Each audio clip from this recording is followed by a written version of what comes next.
Alerte rouge, dans le Golfe, l'Iran affirme avoir touché le porte-avions américain USS Abraham Lincoln avec des missiles balistiques et des drones. Selon Téhéran, le géant nucléaire a été directement visé et a dû reculer en urgence vers l'océan Indien. Les gardiens de la révolution crient victoire, mais Washington dément formellement. Aucun impact, tous les missiles ont été interceptés. Le Lincoln continue ses opérations. La guerre se situe aussi sur le terrain de l'information. La Russie et la Chine ne pourront pas intervenir militairement en Iran car l'Iran ne le tolérerait jamais. Dès le déclenchement de la guerre, l'actuel ministre des Affaires étrangères, Abbas, a publié une vidéo toujours disponible que certains ont choisi d'ignorer, dans laquelle il affirme que l'Iran possède toutes les capacités pour affronter Israël et les États-Unis et que l'Iran n'a besoin de l'aide de personne. Même si la Corée du Nord propose leur aide, ils vont refuser. Ils veulent affronter seuls ceux qui surnomment le grand Satan. L'Iran n'est pas un État dépendant ou soumis comme le sont certains pays européens ou africains. La fierté nationale et la souveraineté y sont centrales chez eux. Même les bases militaires étrangères sur leur sol ne sont pas autorisées. Je sais que c'est difficile à comprendre pour certains car vous ne comprenez pas le sens ou la valeur du mot dignité. Dans votre vision, l'Iran devrait agir comme Israël, dépendant de l'OTAN pour sa défense. Mais tout le monde ne partage pas cette perspective.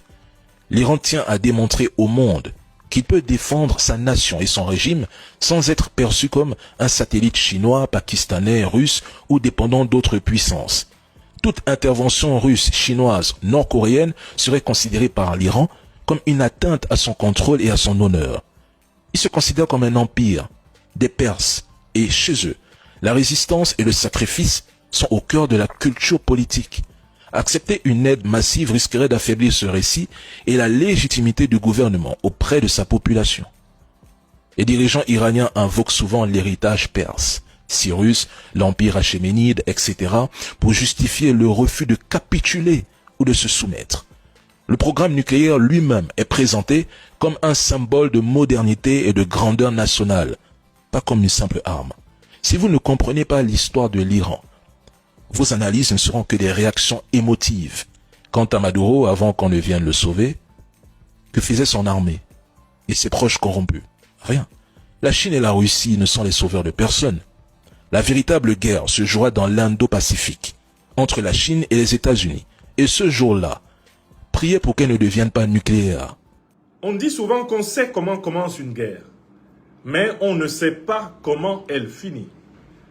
Ce que nous observons depuis maintenant 3 jours au Moyen-Orient, dans le duel entre la coalition occidentale dirigée par Israël et les États-Unis et la République islamique d'Iran, ce que nous observons, c'est un véritable combat entre David, le petit David, et Goliath, l'immense, le grand Goliath.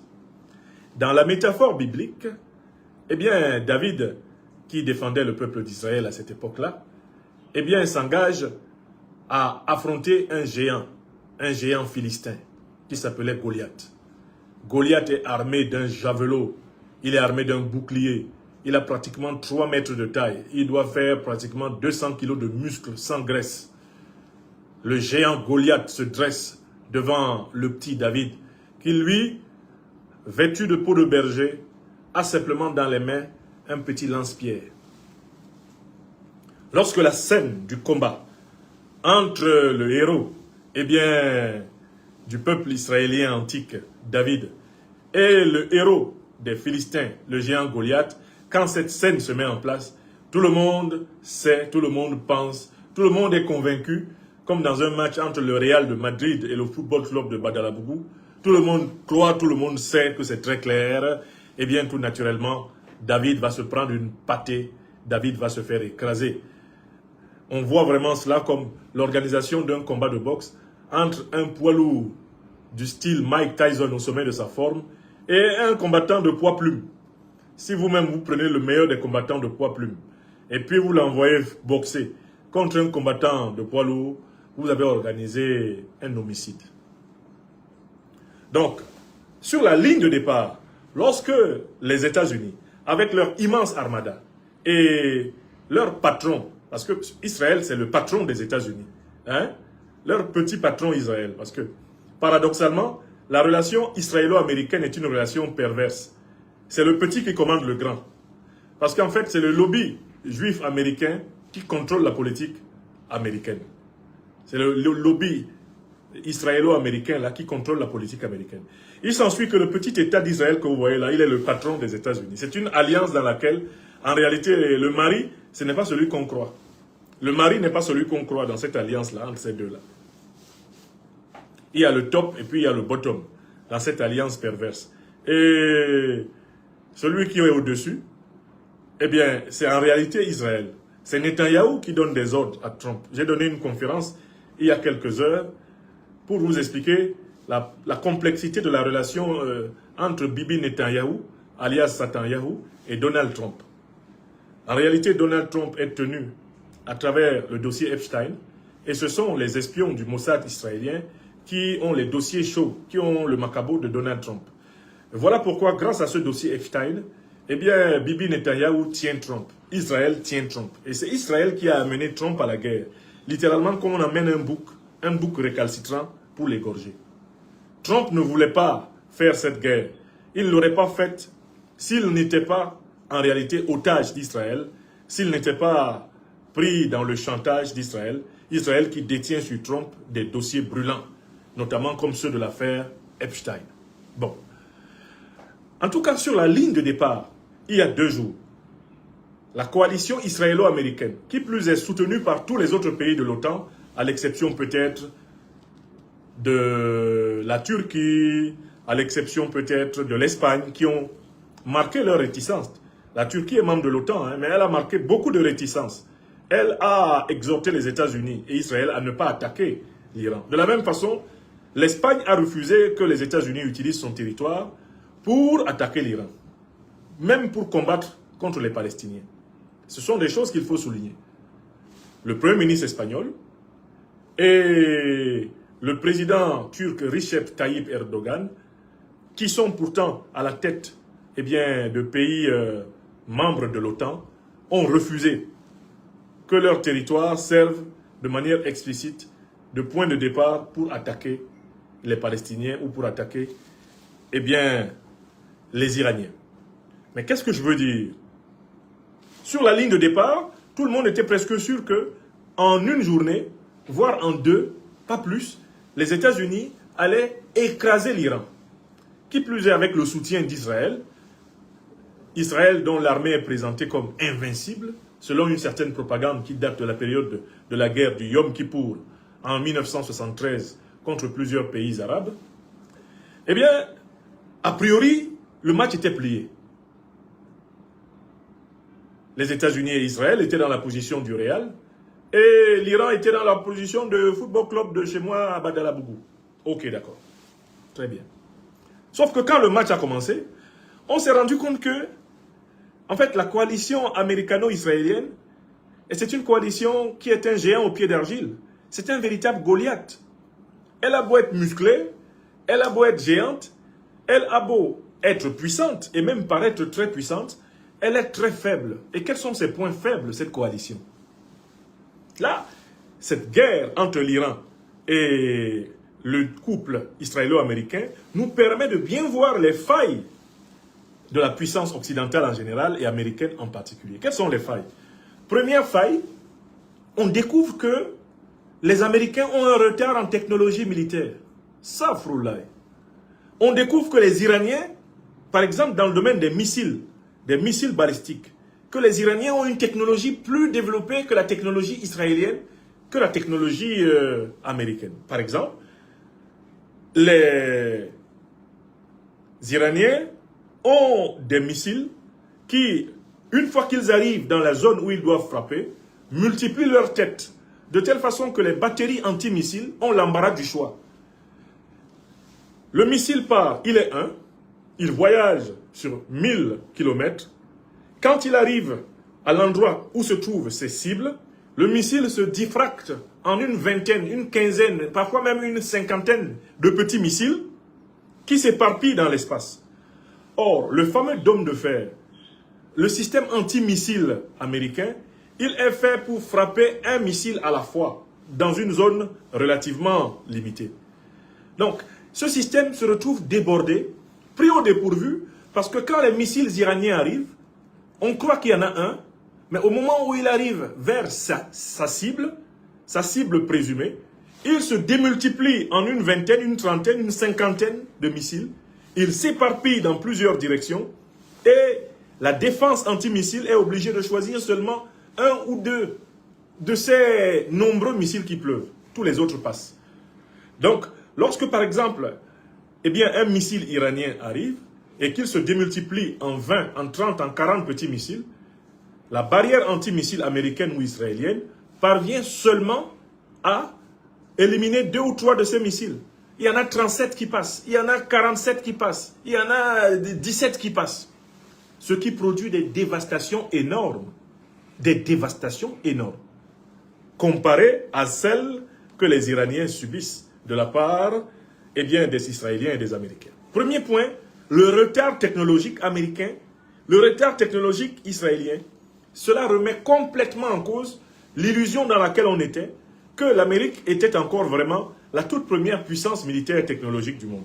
Ce n'est plus véritablement le cas. Deuxième élément qu'on découvre, avec la faiblesse de la coalition américaine, ce qu'on découvre, c'est que la supériorité aérienne américaine, qui est supposée être écrasante, une supériorité aérienne et une supériorité maritime, grâce notamment aux porte-avions qui sont en croisière, accompagnés de navires protecteurs, cette supériorité aérienne et maritime, américaine, elle est limitée par la vulnérabilité. La vulnérabilité des pilotes et la vulnérabilité des navires de guerre américains. J'ai écouté tellement de reportages sur l'affaire que j'ai fini par, à mon avis, découvrir le point faible de toute l'armada américaine. Le point faible de toute l'armada américaine, c'est qu'elle est dépendante de systèmes de radar. Elle est dépendante de systèmes de radar qui permettent non seulement d'identifier correctement l'ennemi pour le frapper, mais qui permettent aussi, tout naturellement, de se protéger des attaques de l'ennemi. Or, qu'est-ce qui se passe lorsque vous avez face à vous une puissance comme celle de l'Iran qui est capable de brouiller vos radars? C'est-à-dire de faire que les radars qui sont sur les navires américains ne voient plus. Les radars qui renseignent les avions américains ne voient plus. Les radars satellitaires qui sont supposés renseigner les troupes américaines au sol ne voient plus. L'Iran a manifestement acquis la capacité de rendre les navires américains aveugles, de rendre les avions américains aveugles, de rendre les radars américains aveugles. Et l'Iran a repéré les principaux radars américains au sol, au Moyen-Orient, et est en train de les détruire les uns après les autres en utilisant sa stratégie de pluie de missiles. La stratégie de pluie de missiles. Donc, voilà un deuxième point. La toute-puissance, aérienne, la toute-puissance navale américaine est contrecarrée par le brouillage radar iranien. Les Iraniens ont rendu les navires et les avions américains aveugles. Rien que hier, ils en ont abattu 3. Ils ont abattu 3 avions américains. Et ils sont pratiquement en train d'endommager plus de 10 navires de guerre américains. Au point que le célèbre porte-avions américain, le Lincoln, est désormais menacé. Et la quasi-totalité des bases militaires américaines sont en train d'être déménagées. Les soldats américains sont en train de décamper de toutes les bases qu'ils occupaient parce que la stratégie de la pluie de missiles, doublée par l'aveuglement du système radar américain, rend difficile la défense des positions. Vous avez entendu l'ordre qui a été donné par les États-Unis d'Amérique à l'ensemble des citoyens américains de plus de 14 pays du Moyen-Orient de partir. C'est du jamais vu. Jamais les États-Unis n'ont appelé les citoyens américains dans 14 pays, dans toute la région du Moyen-Orient, de partir. C'est bien là un aveu d'impuissance. C'est parce que Donald Trump reconnaît qu'il n'est pas capable de protéger les troupes américaines. Il n'est pas non plus capable de protéger les populations civiles américaines au Moyen-Orient qu'il sonne la retraite. Et ça, c'est le deuxième point faible sur lequel l'Iran est en train de gagner la guerre. Il y a un troisième point faible.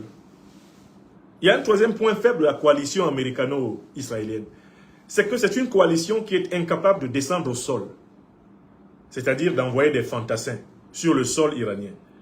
Parce que l'expérience qu'elle a eue, cette coalition, lors de la guerre du Vietnam, l'expérience qu'elle a eue lors de la guerre, en Afghanistan, lors de la guerre d'Irak, l'expérience qu'elle a eue même lors de la guerre en Somalie, c'est une expérience extrêmement négative. Les troupes américaines ne descendent plus au sol, depuis qu'elles savent que quand elles descendent au sol, elles n'ont plus de supériorité systématique sur l'ennemi, et elles sont confrontées à un ennemi qui, au niveau moral, au niveau psychologique, est énormément plus déterminé que les joueurs de PlayStation de l'armée américaine. Donc, on voit qu'il y a bien là une troisième faiblesse. Les États-Unis se contentent jusqu'ici d'une campagne de bombardement aérien, de bombardement à distance, parce que en projetant des troupes au sol, ils vont se retrouver dans une situation de corps à corps avec les gardiens de la révolution. L'Iran, c'est quand même presque 100 millions d'habitants, et la plupart de ces habitants sont radicalement déterminés à en découdre avec la coalition israélo-américaine. Si les États-Unis descendent au sol, les pertes en hommes seront tellement sévères que l'opinion américaine va se retourner contre Donald Trump et ce sera un nouveau Vietnam, une nouvelle désillusion. Voilà le troisième point faible qui fait que la guerre est en train d'échapper aux Américains et aux Israéliens. Et il y a un quatrième point sur lequel ils ont perdu la guerre. Ils ont perdu la guerre sur le terrain médiatique. Observez bien ce qui se passe. Ils ont perdu la guerre sur le terrain médiatique. La quasi-totalité des réseaux sociaux mondiaux sont inondés de communication en faveur de l'Iran. Et ça, l'Iran n'a payé personne pour cela. Hein. Regardez simplement, par exemple, les réseaux sociaux africains. Dans la plupart des pages Facebook, YouTube, TikTok, que l'on peut regarder ici en Afrique, la plupart des internautes africains sont friands des informations sur les victoires symboliques de l'armée iranienne contre les États-Unis et contre Israël. Il y a des images des frappes américaines contre l'Iran. Il y a des images des frappes américaines et israéliennes contre l'Iran. Elles existent. Mais ce ne sont pas les images les plus partagées. Oui, vous qui m'écoutez, vous êtes maintenant près de 20 000 personnes au total. Quand vous allez sur Internet, vous voyez une image, comment les Américains ont bombardé, je ne sais pas, telle ou telle installation en Iran. Puis vous voyez une autre image, comment les Iraniens viennent de bombarder telle ou telle installation en Israël, ou viennent de détruire un camp militaire américain. Quel est votre réflexe? Est-ce de diffuser l'information qui montre l'Iran en position de faiblesse ou de diffuser l'information qui montre les États-Unis et Israël en position de faiblesse? Le réflexe mondialement le plus répandu, c'est de mettre en valeur les images de la faiblesse américaine et israélienne. Pourquoi? Parce que le monde en a marre de ces criminels. Le monde a marre des crimes impérialistes américains et israéliens. Ils ont passé toutes les limites. Ils ont franchi toutes les lignes rouges. Plus personne ne peut honnêtement supporter ces gens. Donc, tout ce qui leur arrive sur le théâtre d'opération, en termes de défaite, la moindre égratignure qu'ils subissent, réjouit la planète tout entière. Voilà pourquoi sur le terrain de la communication, les États-Unis et Israël ont perdu la guerre. Parce que l'opinion mondiale ne retient que les coups qui leur sont portés. L'opinion ne regarde même plus les coups qu'ils portent. Les coups qu'eux, ils portent là, à l'Iran, et qui sont des coups terribles. L'opinion dit, ça fait partie du sacrifice.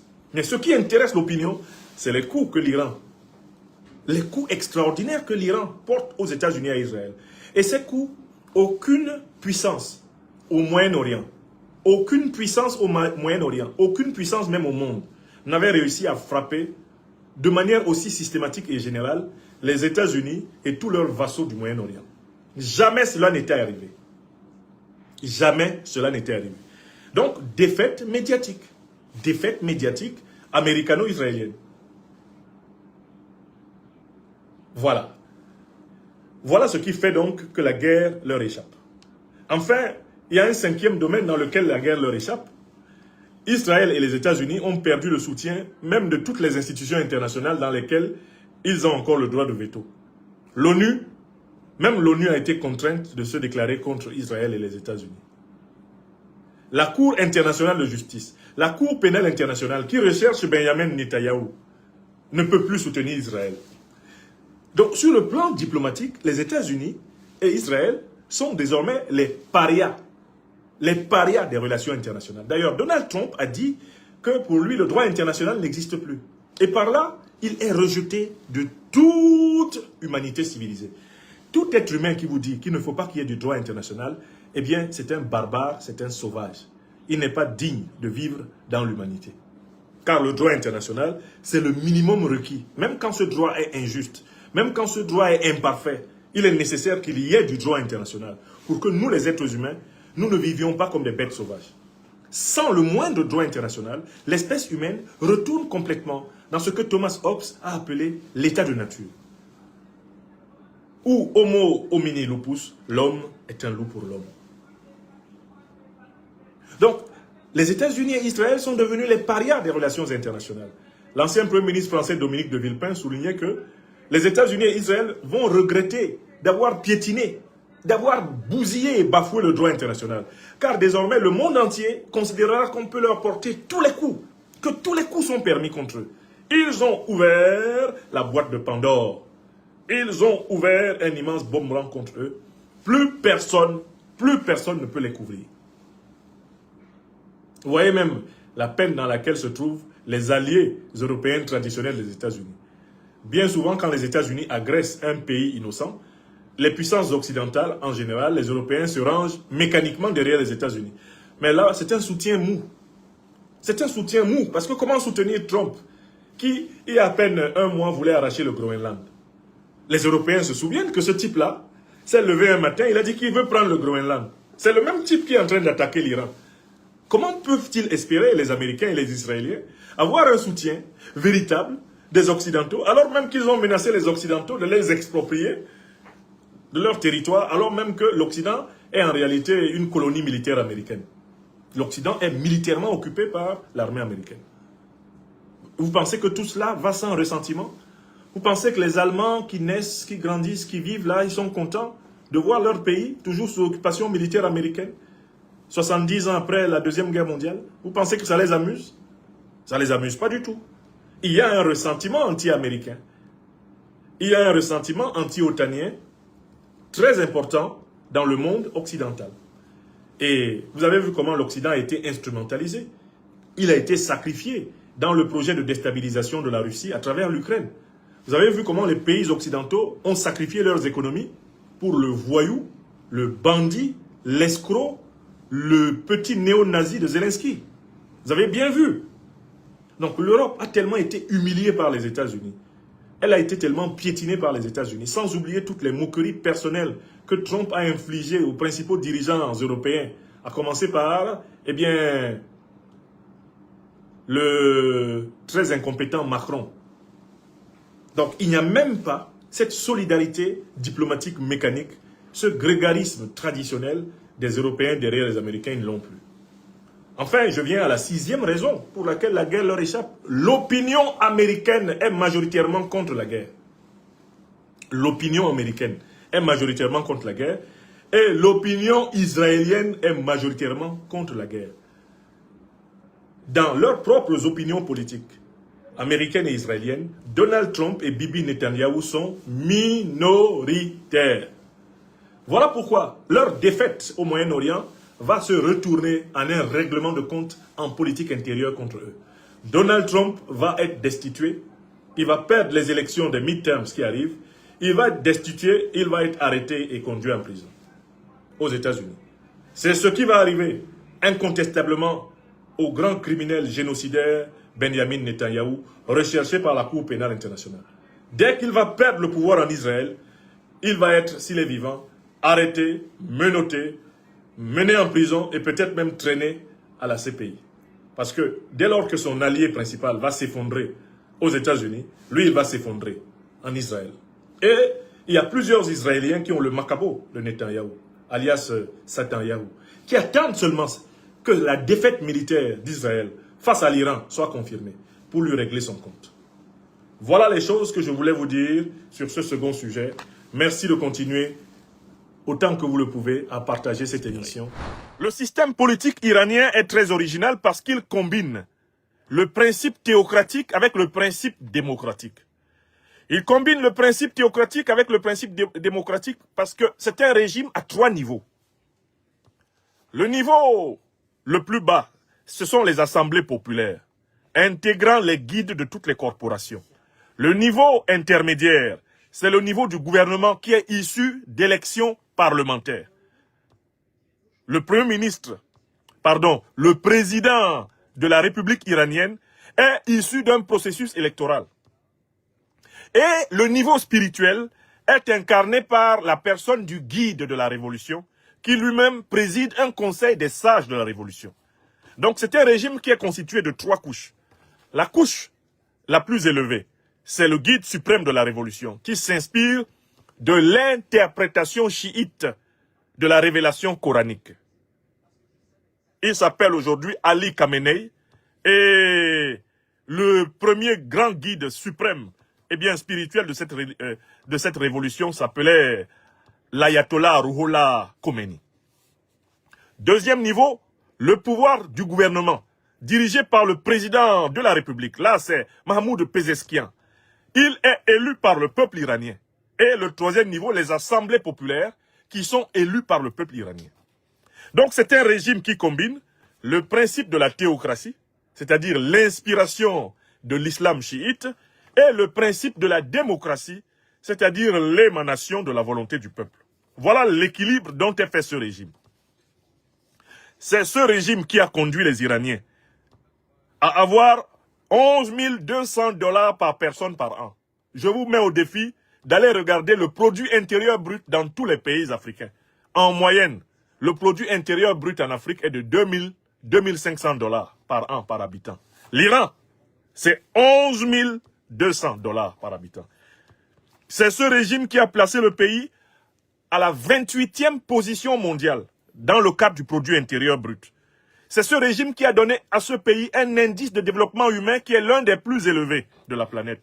Et c'est ce pays qui est devenu aujourd'hui l'une des plus grandes puissances technologiques qui est au monde, avec une armada d'ingénieurs, de techniciens de très haut niveau qui donne à l'Iran une bonne partie de sa puissance industrielle et de sa puissance militaire actuelle. Donc, il faut déjà que les Africaines et les Africains se débarrassent de l'image qui leur est donnée de l'Iran. À savoir, l'image d'un pays qui serait archaïque, un pays sauvage, un pays barbare, un pays arriéré, un pays ténébreux. Ce n'est pas vrai. L'Iran est une république extrêmement puissante. C'est une république extrêmement originale, une république extrêmement créatrice, une république innovante, une république de la connaissance, de la sagesse et de la profondeur. Mais comme tout pays, l'Iran a des problèmes. Il a des problèmes parce que les aspirations de ces populations ne sont pas entièrement satisfaites par le gouvernement. Et c'est le cas de tous les pays du monde. Mais ce que vous devez savoir, c'est qu'en réalité, à partir de 1979, dès lors que la révolution iranienne a instauré le nouveau régime et mis fin à la monarchie corrompue et soumise, vassale de l'impérialisme occidental des Reza Pahlavi, l'Iran a été placé sous sanction par les États-Unis et l'ensemble des puissances occidentales de l'OTAN. De 1979 jusqu'à ce jour, les États-Unis et l'ensemble des puissances occidentales de l'OTAN ont tout fait pour empêcher l'Iran de fonctionner. Dans les années 80, les États-Unis et les pays de l'OTAN ont financé l'Irak de Saddam Hussein pour mener une guerre criminelle avec l'utilisation d'armes chimiques contre l'Iran. Une guerre de près de 10 ans qui s'est achevée à peine à la fin des années 80. Vous vous en souvenez. La guerre Iran-Irak, c'est une guerre instrumentalisée par la CIA, instrumentalisée par l'OTAN pour renverser le régime iranien. Les sanctions économiques, sanctions diplomatiques, sanctions de toutes sortes infligées par les États-Unis à l'Iran sont l'une des raisons des difficultés économiques, l'une des raisons des difficultés politiques dans lesquelles l'Iran se trouve actuellement. Et de telle façon que vous devez comprendre que, en fait, on se retrouve dans un cercle vicieux. Les États-Unis d'Amérique et leurs alliés occidentaux font tout pour que l'Iran ait des problèmes. Quand l'Iran a des problèmes et que sa population se révolte contre le gouvernement, parce que ces problèmes ne sont pas résolus, les mêmes pays occidentaux menacent d'attaquer l'Iran. Attaquent l'Iran pour le punir parce qu'il ne résout pas les problèmes que les Occidentaux ont créés. Est-ce que vous comprenez le cercle vicieux dans lequel ce pays se retrouve? C'est un pays qui peut fonctionner. C'est un pays qui peut satisfaire les besoins de sa population, à condition qu'on ne l'agresse pas. Or, on l'agresse. Au moins depuis 1979, ce pays est constamment agressé par les États-Unis et leurs alliés. Donc ce pays est contraint d'être en guerre permanente pour maintenir sa souveraineté, en guerre permanente pour entretenir son modèle de civilisation, en guerre permanente pour maintenir, eh bien, sa prospérité. Et ceux-là même qui lui font la guerre, c'est-à-dire qui le mettent dans les difficultés, lui reprochent de ne pas pouvoir résoudre les difficultés qu'il lui crée. Est-ce que vous comprenez? Africains, est-ce que vous comprenez ce qui se passe en Iran? Je suis là ce matin pour vous aider à comprendre. Ce sont ceux-là même qui créent des problèmes à l'Iran, qui disent maintenant qu'ils vont à nouveau attaquer l'Iran pour punir l'Iran de n'avoir pas résolu les problèmes qu'ils lui ont lui-même créés. Astaghfirullah. On peut faire ça à l'homme? Qui empêche l'Iran de commercialiser tranquillement son pétrole et son gaz? Ce sont les États-Unis. Et quand l'Iran se retrouve en difficulté financière pour satisfaire les besoins de la jeunesse, de sa jeunesse, qui est derrière cette jeunesse, pour l'encourager à se révolter contre le gouvernement, ce sont les mêmes États-Unis et leurs alliés occidentaux. Et quand le gouvernement réagit pour sanctionner les excès des manifestants qui détruisent, eh bien, les bâtiments, détruisent les ponts, détruisent des usines, détruisent des biens qui ont été chèrement acquis par les Iraniens. Quand l'État réagit pour dire, vous ne pouvez pas détruire cela même que nous avons construit avec notre sueur, notre sang et nos larmes. Quels sont ceux qui prétendent maintenant venir défendre les révoltés, les insurgés iraniens contre le gouvernement? Et ce sont les mêmes États-Unis et leurs alliés occidentaux. Donc, dans cette première partie de mon exposé ce matin, je voulais vous faire comprendre que l'Iran est un pays vivant. C'est un pays plus avancé que la plupart des pays africains, sur tous les plans. Sur le plan social, économique, culturel, sur le plan technologique. C'est un pays qui est en avance sur la plupart des pays africains. Donc déjà, il ne faut pas les regarder comme les Occidentaux veulent nous les faire regarder. Ce ne sont pas des sauvages, ce ne sont pas des ignares, ce ne sont pas des attardés. C'est l'un des peuples les plus géniaux qu'il y ait sur la terre. On leur en veut parce qu'ils refusent de se soumettre au diktat de l'Occident.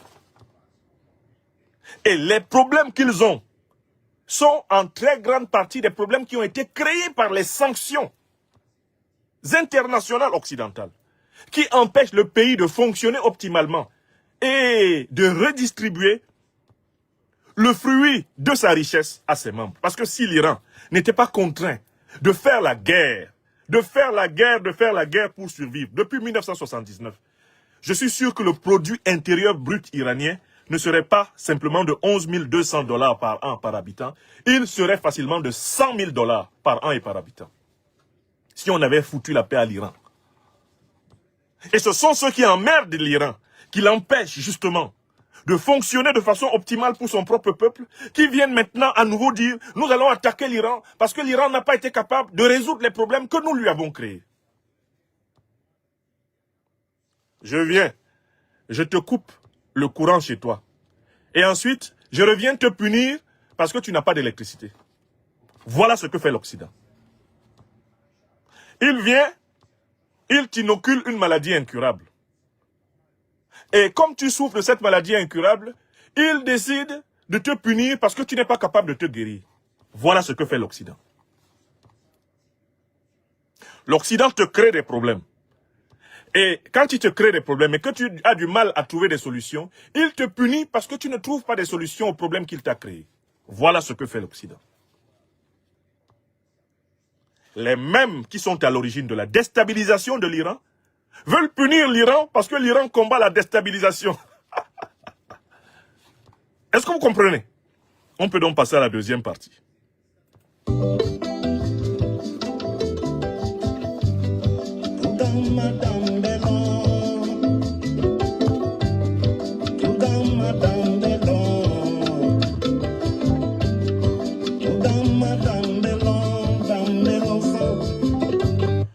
Que reproche l'Occident à l'Iran? Quel est le fond du différend, du conflit entre l'Occident et l'Iran? Vous devez distinguer, mes chers amis, les raisons apparentes avancées par l'Occident des raisons réelles que nous allons révéler. Les raisons apparentes avancées par l'Occident, c'est que l'Iran ne pratique pas la démocratie. Première raison. Deuxième raison, reprochée par l'Occident à l'Iran, apparente, c'est que l'Iran ne pratiquerait pas la bonne gouvernance. Troisième raison avancée par l'Occident contre l'Iran, c'est que l'Iran ne respecterait pas les droits de l'homme. On va prendre les trois principales accusations apparentes, les trois principaux alibis, les trois principaux prétextes avancés par l'Occident pour agresser l'Iran. Et on va analyser. Commençons par le premier prétexte, le prétexte démocratique. Est-ce que l'Occident a la responsabilité d'imposer les formes d'organisation politique des autres pays du monde? Est-ce que les Européens et les Américains, là, est-ce que leur fonction sur la Terre, c'est d'imposer à tout le monde de copier leur modèle politique? Non. Deuxièmement, restons toujours sur la question démocratique. Est-ce que l'Occident lui-même est vraiment démocratique? Je veux dire, ici en Europe, l'endroit d'où je vous parle, il y a 12 monarchies. Vous voulez que je les cite pour ceux qui ne savent pas qu'il y a des monarchies ici? C'est-à-dire des pays dont le chef de l'État n'est pas élu. Je commence à citer quelques monarchies. La Belgique, c'est une monarchie. Quand par exemple vous commencez à travailler dans un institut de l'État belge, on vous fait signer un document dans lequel vous acceptez que vous ne critiquerez jamais le roi. La Belgique, ici à côté, là à côté, c'est une monarchie. Les rois des Belges là, qui entre autres ont coupé 20 millions de bras au Congo, de la fin du 19e à la première moitié du 20e siècle, ils n'ont jamais été élus. Les rois de Belgique n'ont jamais été élus. Le Danemark, c'est une monarchie. Les rois du Danemark n'ont jamais été élus. Le Royaume-Uni, c'est une monarchie. L'Angleterre. Les rois d'Angleterre n'ont jamais été élus. Les Pays-Bas sont une monarchie. Les rois des Pays-Bas n'ont jamais été élus. La Suède est une monarchie. Les rois suédois n'ont jamais été élus. On continue. L'Espagne est une monarchie. Les rois d'Espagne n'ont jamais été élus. On continue. Monaco est une monarchie, une principauté. Les rois de Monaco, les princes de Monaco n'ont jamais été élus. On continue. Luxembourg. Le Luxembourg, c'est une principauté, c'est un duché. Le duc du Luxembourg n'a jamais été élu. Il y a 12 pays européens, occidentaux, qui sont des monarchies. On a ajouté dessus constitutionnel. Mais des monarchies quand même. Voici des gens qui veulent imposer leur démocratie, leur soi-disant démocratie à la terre entière, alors qu'ils ont 12 monarques chez eux qui n'ont jamais été élus. Et ils ne les ont pas détrônés. Donc, que vaut la prétention de l'Occident à imposer sa soi-disant démocratie dans le monde entier, alors qu'il ne se l'est même pas imposé à lui-même, intégralement? Prétention nulle. Tu ne peux pas dire aux autres de faire ce que toi-même, tu ne fais pas. Tu ne peux pas imposer aux autres ce que toi-même tu ne t'imposes pas. Ne faites point aux autres ce que vous ne voudriez pas que les autres vous fassent. Ils veulent parler de démocratie. Mais écoutez, c'est la démocratie qui leur a donné le droit d'esclavagiser des centaines de millions de Noirs, d'exterminer des dizaines, des centaines de millions d'Indiens d'Amérique. C'est la démocratie. C'est la démocratie qui leur a permis de massacrer, lors des colonisations, des centaines de millions d'Africains, d'Asiatiques, d'Américains. C'est la démocratie. Si c'est ça la démocratie, on n'en veut pas. Parce que pour nous, qui analysons l'histoire et le comportement des démocraties, des soi-disant démocraties occidentales dans le monde, nous voyons plutôt à l'œuvre un phénomène que nous avons appelé la démocratie. Il faut mettre N entre O et C. Et vous avez le vrai concept qui décrit la pratique des soi-disant démocraties occidentales dans l'histoire humaine de ces 600 dernières années. Rien qu'à prendre les 600 dernières années. L'Occident qui se prétend démocratique est en même temps, comme l'a révélé un certain monsieur Nicolas Sarkozy, la partie la plus sauvage et la plus barbare de l'humanité. Monsieur Sarkozy, venez ici. Quel est le continent le plus sauvage et le plus barbare que l'humanité, que l'humanité ait jamais connu? Venez ici, monsieur Sarkozy, vous-même vous êtes un parfait sauvage et barbare. Mais quel est le continent le plus brutal? Je vais vous dire une chose. Oui, allez-y, allez-y. L'Europe, oui, de tous les continents du monde, très bien, est le continent le plus brutal, très bien, où il y a eu les guerres les plus sauvages. Voilà. C'est pas l'Afrique, c'est pas l'Asie. Bon, oui. C'est l'Europe. Merci, M. Sarkozy, c'est bon. C'est un fait historique. Le continent qui a semé le plus de guerres sur la Terre, qui est à l'origine même des 2 dernières guerres mondiales, c'est l'Europe, c'est l'Occident. Le continent est la partie de l'humanité qui a lancé 2 bombes atomiques sur un pays sur la Terre. C'est l'Occident, à travers la puissance qui le gouverne, les États-Unis d'Amérique.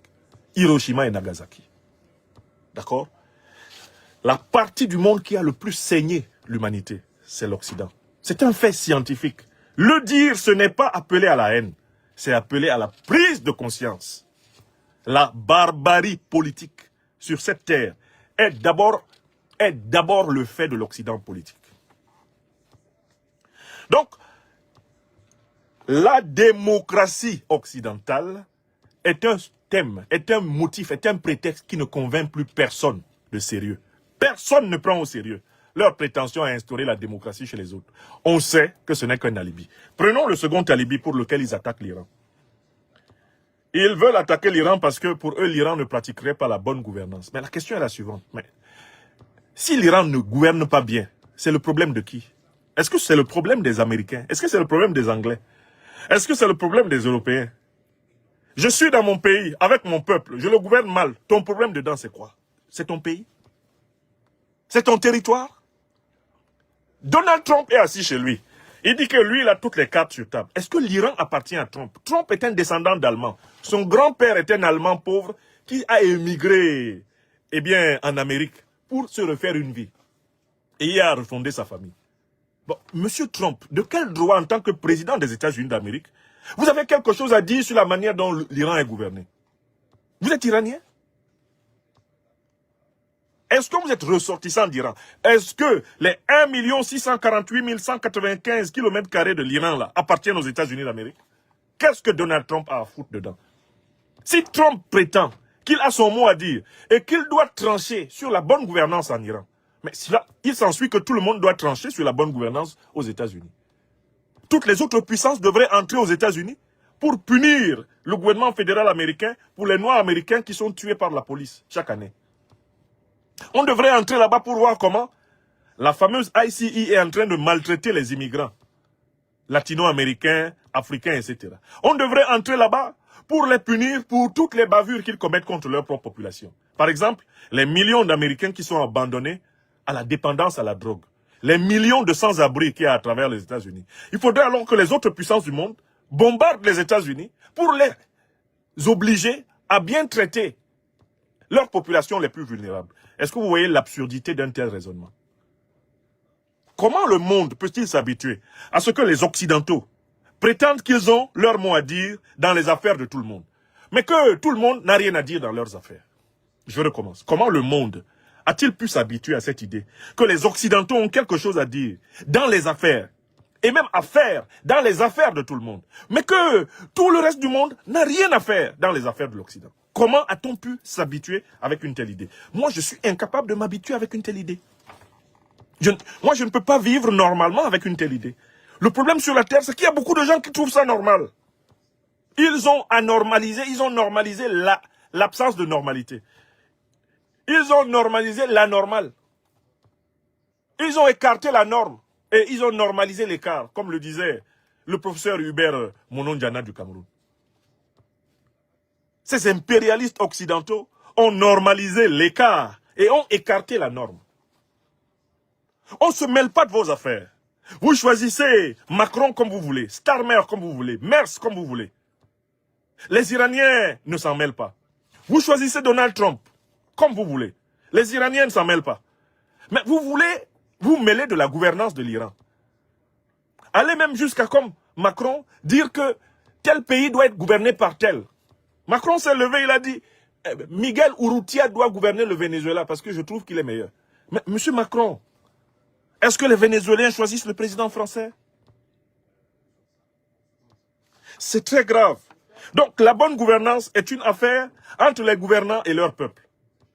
La redevabilité des gouvernants concernent leur peuple. Elles ne concernent pas les puissances étrangères, les nations étrangères.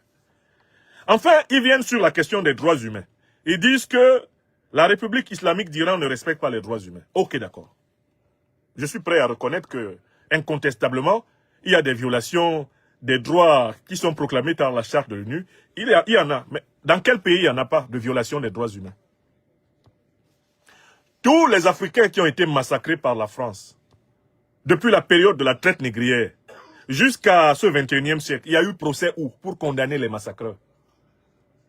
Ceux qui ont tiré là, en novembre 2004, sur 60 Ivoiriens, devant l'hôtel Ivoire à Abidjan, ils ont été jugés où? C'était pas une violation des droits humains?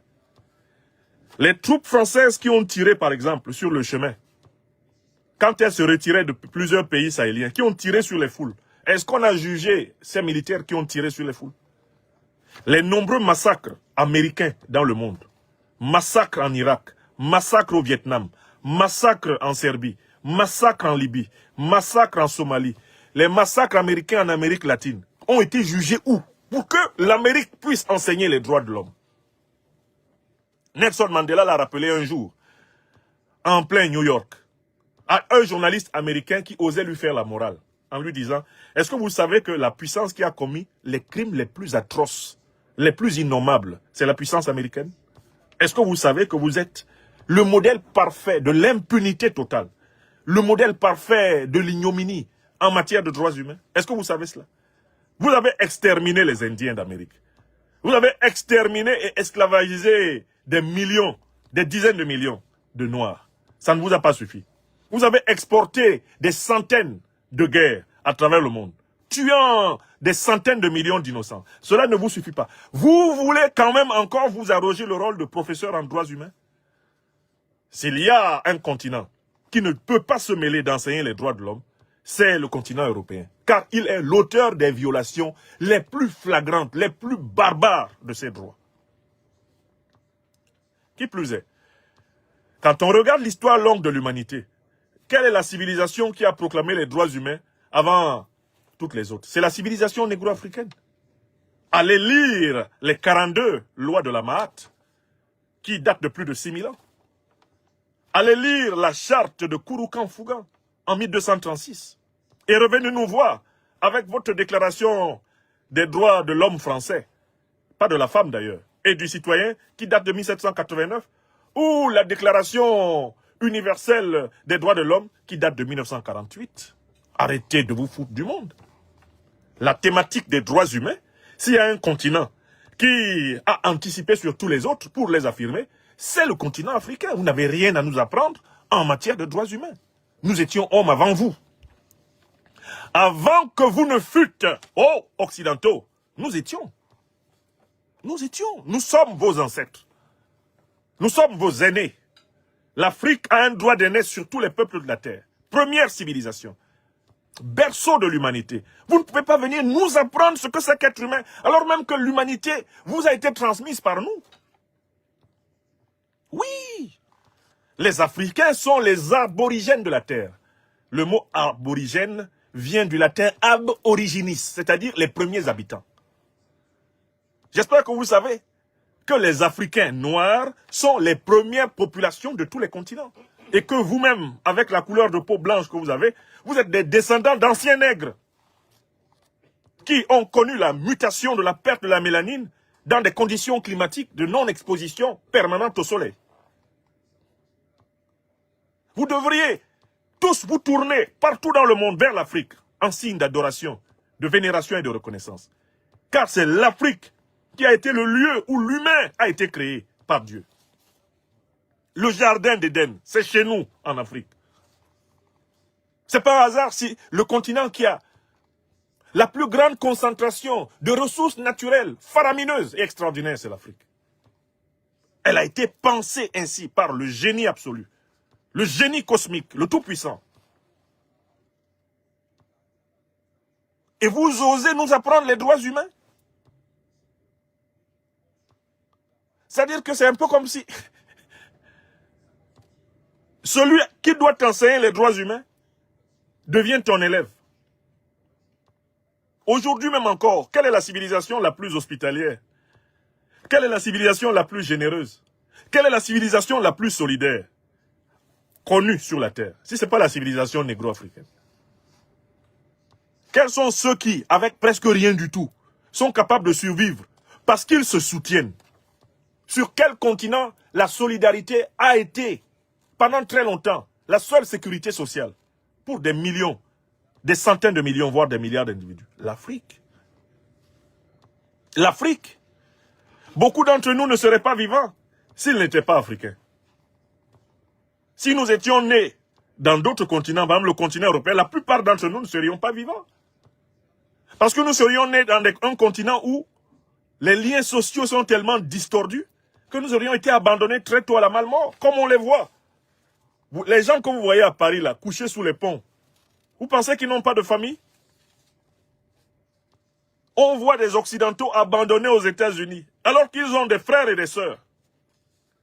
Et eux, ils couchent dans la rue, ils dorment dans leur voiture, ils dorment sous les ponts. Pourquoi? Parce que la civilisation occidentale a rapidement perdu des valeurs d'humanité fondamentales qui résistent en Afrique. Oui! Donc, le troisième motif qui est avancé contre l'Iran est un motif faux. La société iranienne a davantage à enseigner ce que c'est que l'humanité à la société occidentale, que la société occidentale n'a à enseigner aux Iraniens. Les Iraniens, ce sont des Perses. C'est une ancienne civilisation. Une civilisation érudite. Une civilisation remplie de connaissances et de sapience. Les plus grands théologiens occidentaux, se retrouvant face à l'ayatollah, eh bien, Ali Khamenei, savent qu'ils ont affaire à un super docteur de la théologie. Moi, j'ai assisté à un dialogue, à une discussion entre le pape Benoît XVI et l'ayatollah Ali Khamenei. La discussion avait eu lieu à l'université catholique de Paris. Entre les deux chefs, l'un de l'église catholique, l'autre chef eh bien, de l'islam chiite. Mais c'était monumental. La démonstration de sapience, d'exégèse et de connaissance des textes sacrés de l'ayatollah Khamenei, elle était incomparable. Il était au-dessus de Benoît XVI, qui est pourtant un triple docteur de l'église catholique. Donc il ne faut pas prendre les Iraniens, comme on dit chez nous à Abidjan, ça ne fait rien. C'est un pays puissant, avec des cerveaux géniaux, des docteurs à foison, des ingénieurs. Ils sont pointus partout. Ils sont pointus à mort. Le monde a beaucoup à prendre de l'Iran, il ne faut pas détruire l'Iran. Si la terre est belle, c'est parce qu'il y a des nations comme la nation iranienne. Or, les Américains et leurs alliés occidentaux veulent détruire l'Iran. Donc, les trois motifs qui sont avancés. Oh, ils ne sont pas démocrates. C'est faux. Vous-même, vous n'êtes pas démocrate. Vous, vous êtes démocrate. Démocrate. Vous êtes sur le pouvoir du démon. Parce que vous mentez matin, midi et soir, dirigeants occidentaux. Vous mentez. Vous mentez. Vous mentez. Vous ne respirez que le mensonge. Vous avez prétendu que Saddam Hussein détenait des armes de destruction massive. Vous l'avez tué, vous l'avez pendu. On s'est rendu compte que vous mentiez. Vous avez prétendu que Kadhafi était en train de génocider son peuple. C'est faux. On a découvert dans vos propres emails que c'est parce qu'il créait une monnaie qui allait supplanter le dollar, l'euro et le CFA. Vous mentez tous les jours. Vous prétendez que Maduro était un narcotrafiquant. À peine l'avez-vous kidnappé que vos propres juges disent c'est faux. Narcotrafiquant là, non, là par contre, non, non. Il n'est pas narcotrafiquant. Après, Donald Trump sort carrément, grossièrement pour dire le pétrole vénézuélien est à nous. Vous êtes des menteurs, dirigeants occidentaux. Et maintenant, la planète tout entière le sait. C'est ça le problème. Avant, la planète ne le savait pas. Puisque vous contrôliez les grands médias et que vous tambouriniez vos mensonges dans le crâne des milliards d'humains. Maintenant, par la révolution numérique et des réseaux sociaux, vous ne contrôlez plus le contenu des crânes. Vous ne contrôlez plus le mental de la terre. L'Esprit de Dieu souffle où il veut, comme le vent. Voilà votre problème. Alors, donc, les trois raisons qui sont avancées sont des raisons fausses. Ce n'est ni pour la démocratie, ni pour la bonne gouvernance, ni pour les droits humains que l'Occident, à la tête duquel les États-Unis s'attaquent à l'Iran. Ce n'est pas cela. La vraie raison, les vraies raisons, les voici. J'en ai trouvé 4. Première raison fondamentale économique, ce sont les réserves pétrolières et gazières de l'Iran. Et on en veut à l'Iran parce que l'Iran refuse de vendre son pétrole maintenant en dollars. L'Iran vend son pétrole dans sa propre monnaie et il est en train de vendre son pétrole dans la monnaie de ses partenaires, c'est-à-dire en roubles, en yuan. Il vend son pétrole, il accepte la monnaie indienne, il accepte la monnaie nationale de chacun des pays qui vient vers lui. Donc on en veut à l'Iran parce que l'Iran est l'un des acteurs de la dédollarisation, c'est-à-dire de la perte d'influence du dollar. Il faut savoir que le dollar est une monnaie qui a été créée et qui vit essentiellement de la richesse de tous les autres pays du monde. Puisque, à travers ses 835 bases militaires, la puissance américaine impose à tous les pays du monde d'utiliser les dollars pour commercer. Or, dès lors que vous utilisez les dollars, en fait, vous financez l'économie américaine. Parce que dans la moindre transaction, au crédit ou au débit que vous faites en dollars, eh bien, les États-Unis perçoivent une ristourne. Dans la moindre transaction que vous faites en dollars, le dollar, c'est en quelque sorte un poste douanier qui est placé sur toute la terre. Dès que vous achetez ou vous vendez en dollars, les États-Unis réceptionnent, une marge. Et dès que vous n'achetez plus et vous ne vendez plus en dollars, le dollar perd de son crédit, il perd de sa valeur. C'est la raison pour laquelle on attaque maintenant, c'est la raison pour laquelle on attaque maintenant l'Iran. C'est exactement la raison pour laquelle on attaque le Venezuela. Le Venezuela s'était mis à vendre son pétrole, non plus en dollars, mais en pesos vénézuéliens, en roubles russes, en yuan chinois, en rial iranien, etc. C'est la raison pour laquelle Trump attaque. L'Occident attaque, pourquoi? Parce que l'Occident n'a pas de pétrole, il n'a pas de gaz. Et il tient à avoir un approvisionnement quasi gratuit dans ces matières premières stratégiques qui sont la condition du fonctionnement de son industrie. Voilà la première raison. La seconde raison, c'est que l'Iran a refusé de se soumettre, comme les autres nations à dominance musulmane, l'Iran a refusé de se soumettre à l'hégémonie américaine. Vous le savez très bien, l'Arabie Saoudite, le Qatar, les Émirats Arabes Unis, l'essentiel des monarchies pétrolières du Golfe ont abandonné leur souveraineté entre les mains des États-Unis qui les occupent militairement et qui ont dicté le fait que le pétrole ne devait se vendre qu'en dollars. C'est le fameux deal qui a fondé l'alliance entre les États-Unis d'Amérique et le Royaume d'Arabie Saoudite qui s'applique à toutes ces monarchies du Moyen-Orient. Ce deal dit ceci, vous devez laisser acheter ou vendre votre pétrole en dollars. En échange, nous vous assurons une protection militaire. Et jamais vous ne serez attaqué. Voilà le Moyen-Orient. Le Moyen-Orient est essentiellement composé de monarchies. Pourquoi les États-Unis d'Amérique n'imposent-ils pas la démocratie en Arabie Saoudite? Pourquoi n'imposent-ils pas la démocratie au Qatar, aux Émirats Arabes Unis?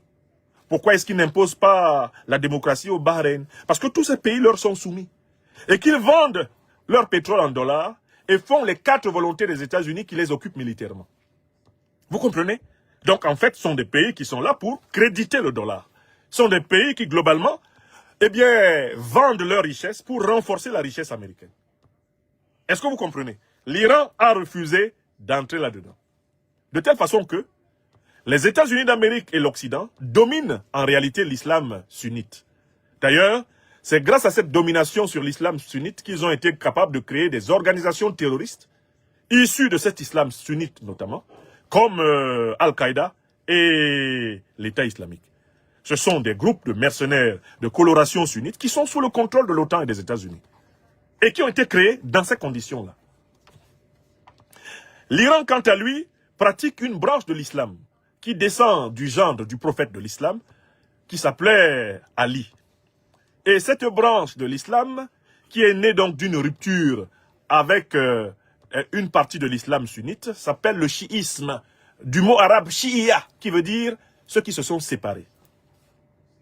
Ce chiisme iranien, unit en quelque sorte donc les Iraniens, les Syriens alaouites, comme les Assad qui étaient au pouvoir en Syrie, et le Hezbollah, que l'on retrouve au Liban. Or, que ce soit le Hezbollah libanais que ce soit les Alaouites de Syrie, hein, proches donc du régime ancien des Assad, ou que ce soit eh bien, les chiites d'Iran qui sont au pouvoir avec la révolution iranienne, ils refusent de se soumettre eh bien, à l'Arabie Saoudite, ils refusent de se soumettre aux sunnites, et par ricochet, refusent de se soumettre à la domination américaine, à la domination occidentale. Vous avez compris? C'est parce que l'Amérique et l'Occident veulent continuer à contrôler l'islam, comme ils le contrôlent à travers leurs vassaux, les Saoudiens, les Qataris et consorts, qu'ils combattent l'Iran. Ils combattent l'Iran, parce que les chiites ne se sont pas soumis à Washington. Est-ce que vous comprenez? Très bien. Ça, c'est la deuxième raison. Le contrôle est bien de l'islam. Et son instrumentalisation trouve une limite en Iran. L'Iran résiste au contrôle de l'islam par l'Occident. Troisième raison. On en veut à l'Iran parce que l'Iran refuse de se soumettre au monde unipolaire, dirigé par les États-Unis. Et au cœur des États-Unis, le lobby, eh bien, juif, le lobby israélien. L'Iran refuse de se soumettre et affirme son droit à la souveraineté. Il affirme son droit à la souveraineté et adhère par conséquent à la dynamique du monde multipolaire, aux côtés de la Russie, de la Chine, aux côtés de l'Inde, aux côtés de l'Afrique du Sud, aux côtés de l'Alliance des États du Sahel, aux côtés du Venezuela, aux côtés de Cuba, aux côtés de la Colombie, de la Bolivie, du Brésil. Toutes ces puissances qui émergent et qui disent « nous ne voulons plus nous soumettre au diktat des Occidentaux ». L'engagement fort de l'Iran dans le monde multipolaire, l'engagement fort de l'Iran dans les BRICS, c'est cela qui lui vaut l'agressivité américaine et occidentale. Parce que le succès des BRICS, le succès du monde multipolaire signifie la fin de l'hégémonie de l'Occident. Sur le terrain économique comme sur le terrain politique. Et il y a une quatrième raison pour laquelle ils en veulent à l'Iran, c'est que l'Iran veut exercer totalement sa souveraineté. Notamment, l'Iran veut exercer totalement sa souveraineté en passant du nucléaire civil au nucléaire militaire. Pourquoi l'Iran a-t-il intérêt à aller vers le nucléaire militaire? Parce que si l'Iran possède la puissance nucléaire militaire, il ne sera plus attaquable aussi aisément qu'il l'a été depuis plusieurs décennies. Pourquoi les États-Unis ne bombardent-ils pas la Corée du Nord? Parce qu'ils savent que la Corée du Nord est capable de bombarder les États-Unis. Et qu'elle possède des ogives nucléaires qu'elle peut balancer sur les États-Unis. C'est pour ça que les Américains n'attaquent pas la Corée du Nord frontalement. Ils n'attaquent pas la Russie frontalement pour les mêmes raisons. Ils n'attaquent pas la Chine frontalement pour les mêmes raisons. Et l'Iran l'a compris. L'Iran s'est mis à développer son nucléaire civil. Et l'Iran, actuellement, commence à affirmer qu'il possède désormais le nucléaire militaire. Or, l'un des enjeux de la domination occidentale du monde, c'est d'imposer la non-prolifération nucléaire aux pays non occidentaux. C'est-à-dire de garder la puissance nucléaire militaire essentiellement pour lui, l'Occident.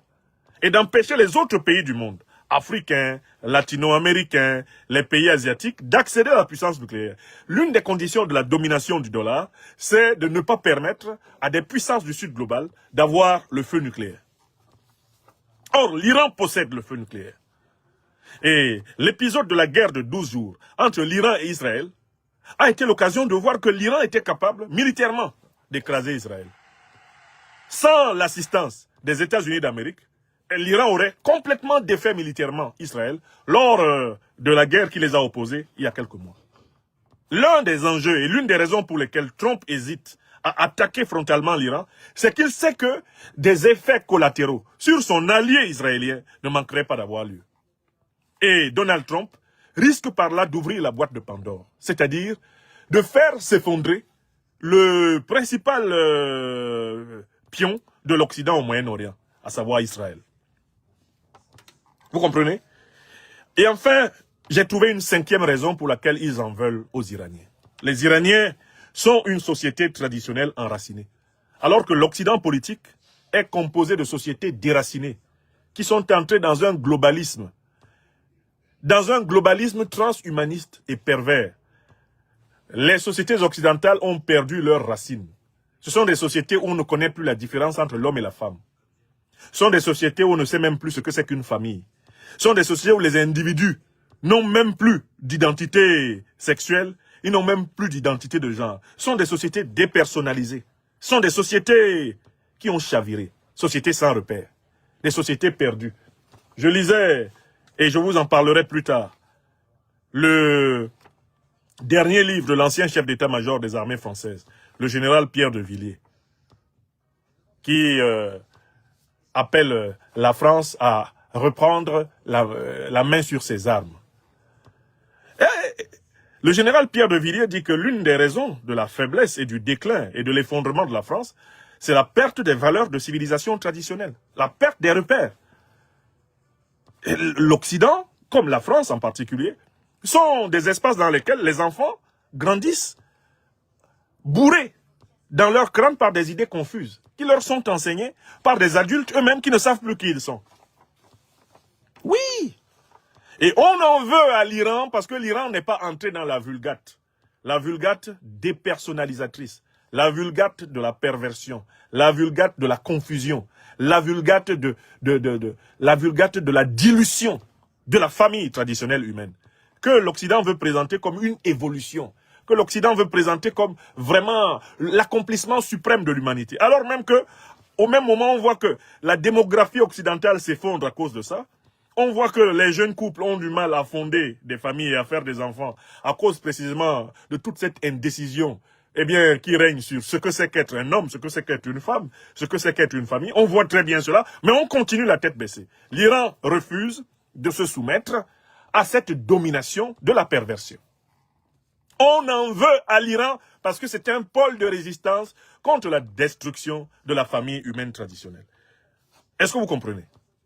Voilà la 5e raison pour laquelle l'Occident veut faire tomber l'Iran. Je reprends les raisons. L'Occident veut mettre la main sur les réserves pétrolières et gazières de l'Iran. L'Occident veut en réalité dominer l'islam chiite, comme il domine l'Occident sunnite, l'islam sunnite, qu'il manipule à travers ses organisations de mercenaires terroristes, Al-Qaïda et l'État islamique. 3e raison, l'Occident en veut à l'Iran pour sa contribution à la création du monde multipolaire, la création des BRICS, c'est-à-dire en réalité la fin de l'hégémonie économique, politique, diplomatique, de l'Occident sur le monde. 4e raison, l'Occident en veut à l'Iran parce que l'Iran est en marche vers la souveraineté géostratégique, géopolitique totale, notamment avec le contrôle du nucléaire civil vers le contrôle du nucléaire militaire.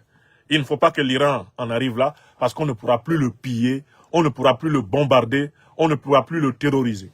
5e raison, l'Occident en veut à l'Iran parce que l'Occident a perdu ses traditions. L'Occident est tombé dans un globalisme déraciné, alors que l'Iran est l'une des grandes civilisations enracinées du continent. L'Iran conserve ses racines perses et pratique un islam original, l'islam chiite, qui n'a rien à envier à l'islam sunnite et qui a le droit d'exister, comme toutes les nuances de la belle religion islamique, dans la tolérance et le respect mutuel des différences. La 2e partie de cette conférence s'est ainsi achevée. Vous avez compris les vraies raisons. Ce n'est pas la démocratie, la bonne gouvernance et les droits de l'homme, allégués par l'Occident, qui sont les causes de son agression contre l'Iran. C'est d'ailleurs très marrant d'imaginer que Donald Trump aime le peuple iranien. Qui peut croire en cela? Qui est assez fou pour croire que Donald Trump aime les Iraniens? Il aime tellement les Iraniens, qu'il est prêt à faire une guerre pour eux. Qui croit cela? Personne de sérieux, ni aux États-Unis, ni en Europe, ni en Afrique, ni en Asie, ni dans les îles des océans Atlantiques et Indiens. Personne de sérieux ne peut croire que Donald Trump soit tombé amoureux du peuple iranien.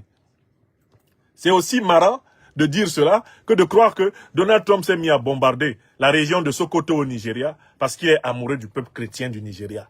Pour défendre les chrétiens nigériens, Donald Trump, dont le christianisme est davantage proche du crétinisme que de la loi d'amour, serait-il prêt à venir sacrifier des soldats américains pour protéger des chrétiens nigérians? Mon œil, personne n'y croit.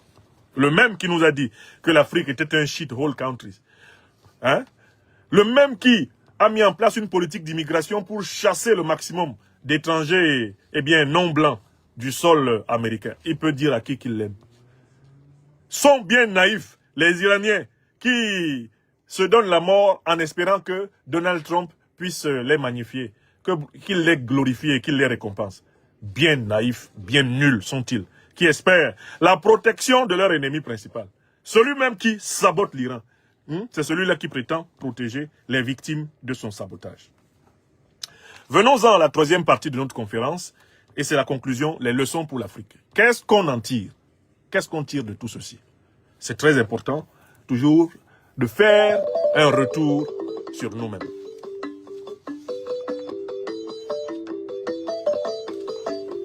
Jeunesse consciente. Jeunesse consciente.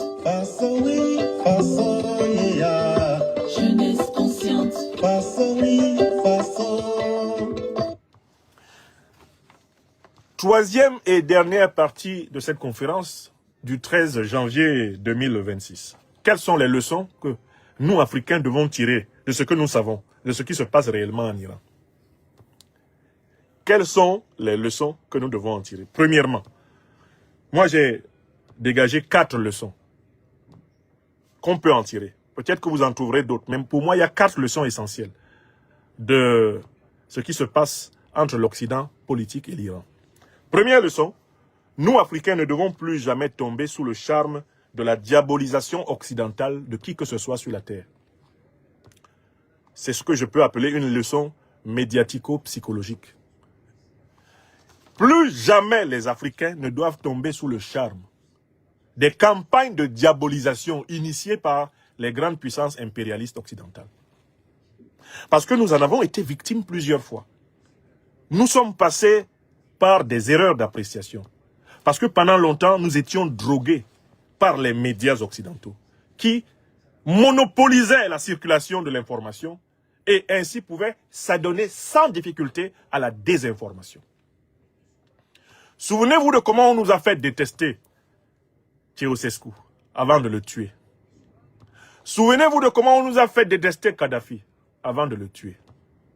Souvenez-vous de comment on nous a fait détester Saddam Hussein avant de le tuer. Souvenez-vous comment on nous fait détester. On nous a fait détester Maduro avant de le kidnapper.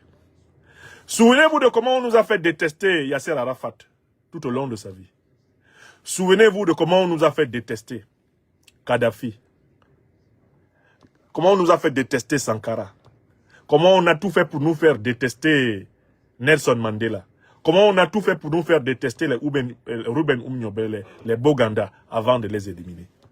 Souvenez-vous de comment on nous a fait détester Ernesto Che Guevara avant de le tuer.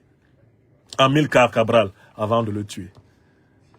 Nous avons suffisamment d'exemples de leaders du Sud global qui ont été diabolisés copieusement par les campagnes criminelles de l'Occident avant d'être éliminés. Et au moment où ils étaient éliminés, certains d'entre nous avaient la faiblesse de penser que c'était bien fait pour eux. La première leçon que l'Afrique doit noter, c'est que quand l'Occident pointe un dirigeant dans ce monde et le présente comme le diable, il faut d'abord par précaution méthodologique et épistémologique soutenir d'abord ce dirigeant. Parce que quand l'Occident vous déteste, cela veut justement dire que vous êtes opposé à ses intérêts néocolonialistes et impérialistes. Ça, c'est la leçon numéro 1. Quand j'ai vu la campagne de diabolisation orchestrée par les grands pays occidentaux contre l'Iran, j'ai compris que l'Iran avait raison. Parce que cela m'a rappelé toutes les campagnes similaires orchestrées par les grands pays occidentaux contre des dirigeants du Sud global qui, finalement, étaient innocents de ce dont on les accusait. Donc, qu'on ne reprenne plus jamais les Africains en train de répéter les dictées diabolisatrices des dirigeants résistants du monde, des dictées rédigées par l'Occident dans ses officines mensongères, propagandistes, des officines d'intoxication. Donc, il ne faut pas relayer la campagne mensongère que les États-Unis d'Amérique et leurs alliés occidentaux sont en train de mener contre l'Iran. Il ne faut pas la relayer. Il ne faut pas la relayer parce que, en fait, ils diabolisent le régime iranien, mais ils ne peuvent pas expliquer pourquoi le régime iranien a produit un pays qui est plus solide que la plupart des pays qu'ils soutiennent. Bon, si l'Iran ne vaut rien, comment ont-ils réussi à faire que le PIB par habitant de l'Iran soit supérieur pratiquement au PIB par habitant dans tous les pays africains? Comment ils ont fait? Alassane Dramane Ouattara se suppose du néocolonialisme français et de l'impérialisme occidental qui est en Côte d'Ivoire, comme Biya Paul suppose du néocolonialisme français l'impérialisme occidental au Cameroun. Ils ne sont pas capables d'avoir plus de 4 000 $ par habitant de PIB. Hein?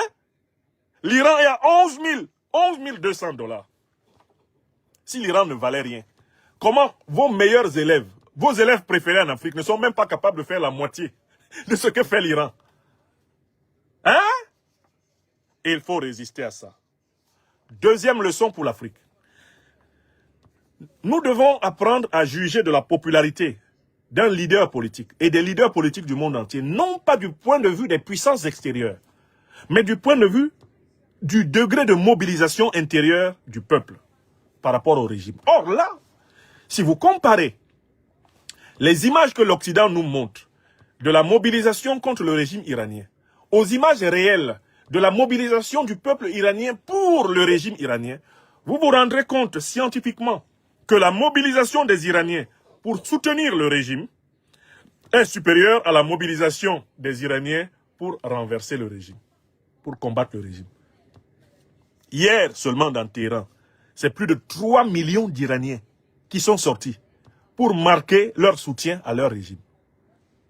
La presse occidentale ne va pas faire un écho de ces mobilisations monstres, infiniment supérieures à celles des insurgés soutenus par les États-Unis et globalement l'Occident. Or, le vrai critère d'appréciation du degré de popularité du régime iranien, ce n'est pas ce que racontent ceux qui diffusent les images des révoltés de l'opposition, mais c'est la comparaison de ces images des révoltés de l'opposition avec les mobilisations en soutien au pouvoir. Objectivement, quand je prends les images des révoltés de l'opposition et que je les compare aux images de la mobilisation des partisans du pouvoir, je constate que le pouvoir iranien est infiniment plus populaire que ne le pensent les médias occidentaux. Donc, le bon critère, c'est de sonder de l'intérieur. Ne nous laissons plus dicter la définition de celui qui est populaire par la manipulation médiatique occidentale. Intéressons-nous aux critères de comparaison interne à chacun des pays. Et à ce moment, nous verrons l'ampleur de la mystification. Deuxième leçon, la popularité ne se juge pas de l'extérieur, mais de l'intérieur. Troisième leçon, et c'est extrêmement important pour l'Afrique. L'Afrique doit, en regardant ce qui se passe en Iran, se prémunir contre les révolutions télécommandées par l'Occident. L'Occident était un spécialiste des révolutions télécommandées. Par exemple, ce qu'on a appelé le printemps arabe. Par exemple, ce qu'on a appelé la révolution orange. Ce sont des révolutions télécommandées par les services d'intoxication occidentaux. Et l'Afrique doit s'attendre à ce que ce type de révolution lui soit, infligée. Des révolutions télécommandées de l'extérieur, ayant pour but de positionner à la tête d'un pays des suppôts des intérêts étrangers. Les révolutions néocolonialistes, des révolutions impérialistes. L'Afrique, à force d'observer ce qui s'est passé en Iran, ce qui s'est passé en Irak, ce qui se passe au Venezuela, ce qui s'est passé en Libye, l'Afrique doit être maintenant prémunie. Les peuples et les dirigeants africains doivent travailler à anticiper sur les tentatives de fabriquer des révolutions artificielles qui ne sont pas l'expression des aspirations profondes du peuple. Alors, comment se prémunir contre les révolutions télécommandées? Mais dès lors que vous voyez qu'une révolution tire essentiellement sa légitimité du discours occidental, il faut savoir qu'elle est télécommandée. Dès lors que vous voyez apparaître des mots d'ordre qui sont dictés par les dirigeants occidentaux dans une révolution en Afrique, vous savez qu'elle est télécommandée de l'Occident. Dès lors que vous vous rendez compte que des révolutionnaires détiennent des moyens de propagande, des moyens d'action qui sont exceptionnels et qui proviennent très clairement en droite ligne des ONG occidentales, vous savez que c'est une révolution télécommandée. Dès lors que vous voyez les symboles des révolutions occidentales être privilégiés par des révolutionnaires apparents en Afrique, vous savez que ce sont des révolutions occidentales. Étudiez par exemple l'influence de la fondation Soros dans les soi-disant révolutions, entre guillemets, démocratiques qui ont eu lieu dans le monde ces 20 dernières années. Vous vous rendrez compte que l'essentiel de ces révolutions a été conçu à New York. Ont été conçues à Washington, au siège de la fondation Soros. Et elles ont été exportées. Elles ont été littéralement livrées, clé en main, à des groupuscules qui ont été financés afin de provoquer des changements de régime en faveur des intérêts capitalistes, ultra-capitalistes, ultra-libéraux occidentaux. Ça, c'est la troisième leçon. Ce qui se passe en Iran nous indique ce qu'ils veulent faire au Sahel, ce qu'ils veulent faire en Afrique du Sud. Nous savons comment ils font. Donc nous devons modéliser leur stratégie et modéliser une contre-stratégie, sans plus attendre. Nous devons être prêts en Afrique. Les véritables révolutions africaines doivent émaner des entrailles du peuple africain et épouser le fond profond de l'imagination, de la tradition, de la pensée africaine. Enfin, il y a une quatrième leçon qu'il faut tirer de tout ceci. C'est que l'Afrique doit hâter sa marche vers la souveraineté nucléaire civile et la souveraineté nucléaire militaire. Je l'ai déjà dit dans ma conférence d'hier. Ce n'est pas un point négociable pour l'Afrique. Les grandes puissances africaines, que sont l'Afrique du Sud, que sont l'Alliance des États du Sahel, ont le droit d'aller de toute urgence vers cette souveraineté. Tout pays africain qui en a la capacité doit marcher vers cette souveraineté afin de blinder le continent contre les agressions sauvages et barbares des impérialistes occidentaux, des néocolonialistes français et de toutes sortes d'individus qui viennent de pays qui sont naturellement pauvres et qui veulent demeurer artificiellement riches grâce au pillage continu du Sud global. Donc, quatrième et dernière leçon, disais-je, il faut résolument renforcer l'appareil sécuritaire des puissances africaines. Et il faut crânement aller vers la maîtrise du nucléaire civil et vers celle du nucléaire militaire. Si on veut être dans la situation de Kim Jong-un, de Poutine, de Xi Jinping, la situation de Modi, si on veut être dans la situation des puissances que l'Occident ne s'empresse pas d'agresser délibérément, nous, Africains, devons crânement assumer notre devoir de construire de véritables puissances. Voilà les leçons qu'on peut tirer de l'Iran. Et j'espère que cette conférence vous aura été bénéfique et que ceux d'entre vous qui s'étaient laissés endormir et flattés par la propagande occidentale contre l'Iran vont se réveiller, mieux s'éveiller, à travers notre analyse. Il est 12h35 ce jour.